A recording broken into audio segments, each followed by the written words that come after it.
என்றோ ஒரு நாள் எல்லாம் மாறிவிடும். இல்லையென்றால் நீ மாறிவிடு. அவ்வளவுதான் வாழ்க்கை. அவரவர் நிலையில் இருந்து பாருங்கள், அடுத்தவர் வேதனை புரியும். வாக்குறுதி என்பதும் ஒரு வகை கடன்தான். சில அவமானங்கள் நம்மை அழவைத்தாலும் பின்னாளில் நம் வாழ்க்கையை அழகாக்கும். உங்கள் மனம் ஒரு போர்க்களம். அதற்கு ஆணையிடும் தளபதியாக இருங்கள். அடிப்பணியும் சிப்பாயாக இருக்காதீர்கள். ஒவ்வொரு விஷயத்திலும் அர்த்தம் பார்த்தால் அனர்த்தம்தான் உண்டாகும். புரியாதவர்களுக்கு புரிய வைக்கலாம், தெரியாதவர்களுக்கு தெளிவுபடுத்தலாம். புரிந்தும் புரியாதது போல் நடிப்பவர்களிடமும் தெரிந்தும் தெரியாதது போல் நடிப்பவர்களிடமும் விளக்கம் கொடுப்பதை விட விலகிச் செல்வது மேல். வாழ்வது சுலபம்தான், சூழ்நிலைக்கு தகுந்தாற் போல வாழ பழகுவதுதான் கடினம். அனாவசியத்திற்கும் அத்தியாவசியத்திற்கும் அர்த்தம் புரிந்து கொண்டால் பல குடும்பங்கள் கடன் இல்லாமல் வாழும். இன்று இருப்பது போல் மனிதர்கள் நாளை இருப்பதில்லை. ஒன்று பணத்தால், இன்னொன்று குணத்தால். நம்பிக்கையும் உயிரும் ஒன்றுதான். ஒரு முறை இழந்தால் திரும்ப கிடைக்காது. ஒவ்வொரு கல்லாக சேகரித்து பாத்திரத்தை நிரப்பி தண்ணீரை பருகிய காக்கைக்குத்தான் தெரியும் அது பேராசை அல்ல, தாகம் என்று. திறமையை வீறிட்டு காட்டுவதை விட தகுதியை தக்க வைத்துக் கொள்வதே தன்மானத்தின் அடையாளமாகும். வலிமையானவர்களுக்கு எதையும் தாங்கும் இதயம் இருக்கலாம், ஆனால் வலிக்காமல் இருக்காது. ஏமாற்றுவதை காட்டிலும் தோற்று போவது மரியாதைக்குரியது. சொற்கள் வெறும் நீர்க்குமிழிகள், ஆனால் செயல்கள்தான் தங்கத்துளிகள். பெரிதாக யோசி, சிறியதாக தொடங்கு. ஒரே நாளில் உயர்ந்துவிட முடியாது. தோல்விக்கு பயப்பட வேண்டாம், முயற்சி செய்யாமல் இருப்பதற்குத்தான் பயப்பட வேண்டும். தான் செய்யும் தவறுகளுக்கு காரணங்களை தேடிக்கொள்வதால் தான் வாய்ப்புகள் இருந்தும் இறுதி வரை சிலர் திருந்துவதே இல்லை. கர்மவினை உன்னிடம்தான் இருக்கும். இருப்பினும் நீ கஷ்டப்படாதபடி உன் மனோநிலையை ஞானிகள் மாற்றி உனது ஆத்ம சக்தியை பலப்படுத்தி விடுவார்கள்.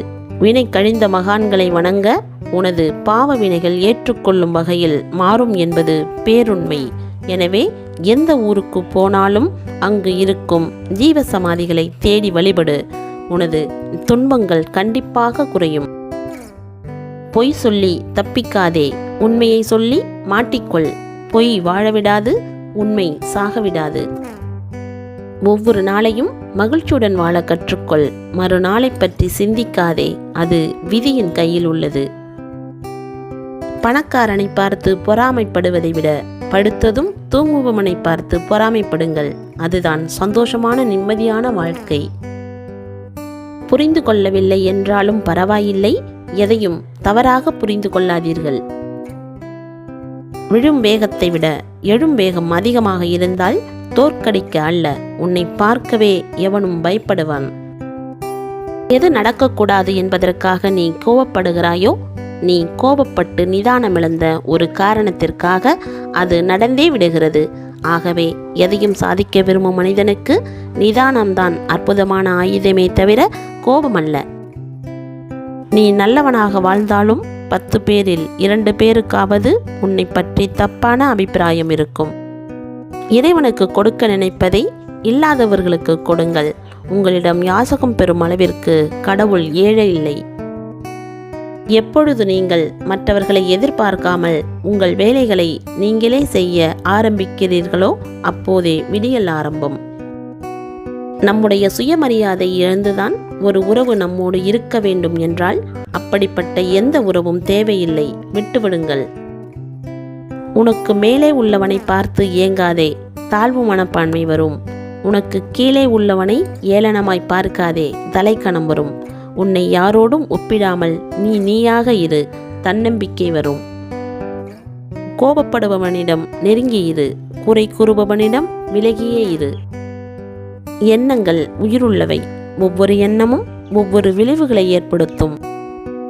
அருகில் இருக்கும் பொருளின் அருமை ஒருபோதும் அது அருகில் இருக்கையில் தெரியாது. எல்லோரும் சரியாகத்தான் இருக்கிறார்கள், பிழையெல்லாம் நம் எதிர்பார்ப்பில்தான். ஒருபோதும் தவறு செய்யாத ஒருவர் புதிதாக எதையும் கற்றுக்கொள்ள முடியாது. விழுந்தாலும் எழுவேன் என்ற நம்பிக்கை இருக்க வேண்டும். யாரையும் நம்பி ஏறக்கூடாது. வாழ்க்கை எனும் ஏணியில். பெண்ணே, உன் தோல்விக்கு 2 காரணம்தான் இருக்க முடியும். 1 யோசிக்காமல் செய்வது, 2 யோசித்த பின்னும் செய்யாமல் இருப்பது. வாழ்க்கையில் தடுமாறும் போதும் தடமாறும் போதும் நினைவில் கொள்ள வேண்டிய வரிகள் எல்லாம் சில காலம்தான். எதுவும் நிலையில்லை, இதுவும் கடந்து போகும். வாழ்க்கை எதுவென்று யாராலும் புரிந்து கொள்ள முடியாது. தென்னையில் இருந்து விழுந்தவன் பிழைத்துக் கொள்வதும் உண்டு, திண்ணையிலிருந்து விழுந்தவன் இறந்து போவதும் உண்டு. 1000 பேர் உனக்கு வாய்ப்புகளை ஏற்படுத்தி கொடுத்தாலும் அந்த வாய்ப்பை வெற்றியாக மாற்ற நீ நினைத்தால், நீ உழைத்தால் மட்டுமே முடியும். மன்னிப்பு பிறருக்கு நீ கொடுக்கும் பரிசு, மறதி உனக்கு நீயே கொடுக்கும் பரிசு. எதிரிகளிடம் அன்பு செலுத்துங்கள், அதைவிட சுலபமாய் அவர்களை குழப்ப முடியாது. தெரியாதவர்கள் யாரோ உன்னை ஆதரிக்கிறார்கள் என்பதற்காக புரிந்தவர்களை உதாசீனம் செய்து அனுப்புவது உனக்கு நீயே செய்து கொள்ளும் கெடுதலில் ஒன்று. நீங்கள் தேடும்போது நான் கிடைக்கவில்லை எனில், உங்களை நாடிய போது நீங்கள் என்னை மதிக்கவில்லை என கொள்க. பூட்டிய கதவுக்கு உள்ளே உங்களை முத்தமிட அழைப்பவரை நம்பாதீர்கள். திறந்த உலகத்தின் முன்னே உங்களோடு கைகோர்த்து நடக்க துணிந்தவரை தேர்ந்தெடுங்கள்.